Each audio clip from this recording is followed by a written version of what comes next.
March 4th, 2011. This is today's climate change update.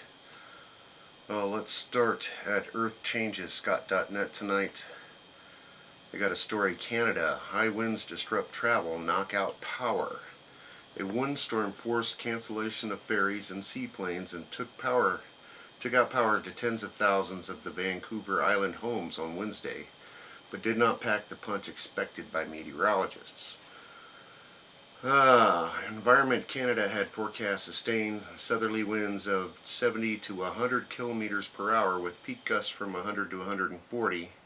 The predictions were off by about 20 kilometers per hour, said Environmental Canada meteorologist Dave Ray.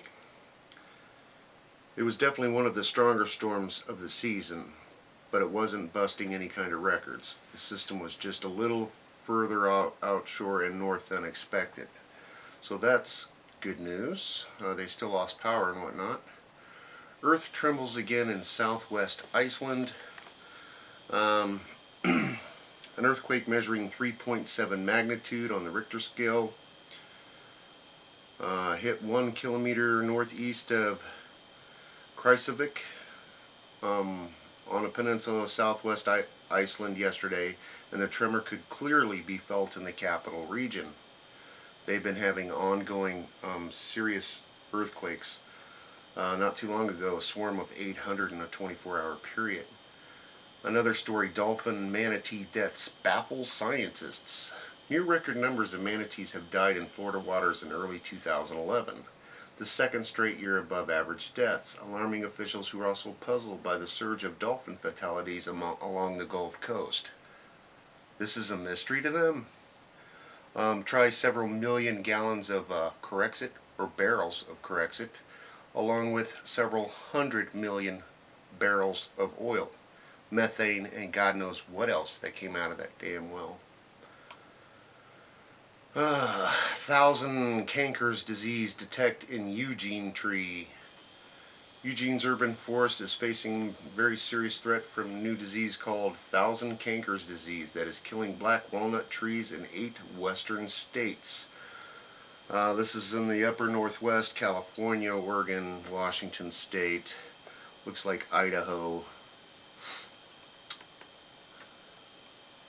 Another case of outgassing.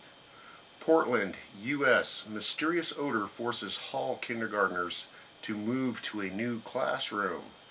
A kindergarten class at Hall Elementary School has been moved to another classroom while school officials investigate an unknown odor. I've been seeing reports about this strange odors. It was just L.A. not too long ago that they had some serious. They were out looking, trying to find what this damn smell was. I'm sorry, my language.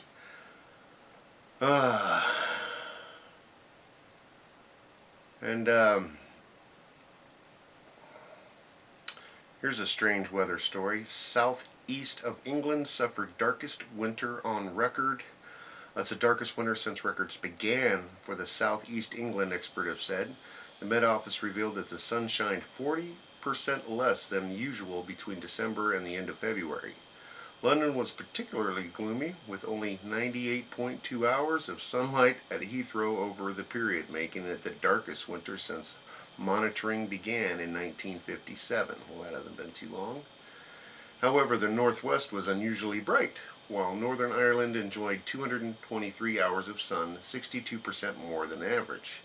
Even Scotland basked in 20% more shine than usual. Needless to say, Great Britain and Ireland have been having very unusual weather, along with Europe and the rest of us. And over to the extinction protocol. The only story they have that earthchanges.net didn't cover is Christchurch hit by huge dust storm. Quake fatalities rise up to 160.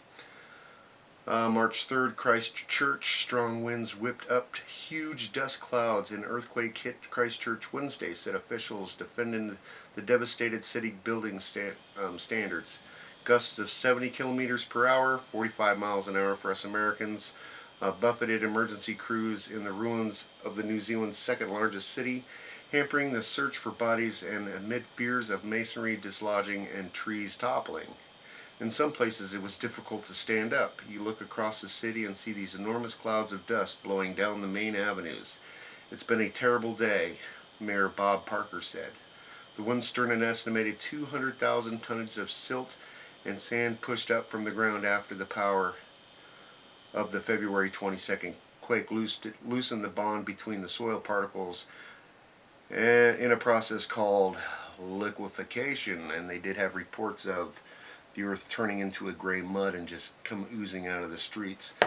Now what they're saying in here is all these crushed and collapsed buildings, all the chemicals and asbestos, and I think we're going to find a lot of respiratory problems in the city of Christchurch, much like they had after 9/11 here in New York City.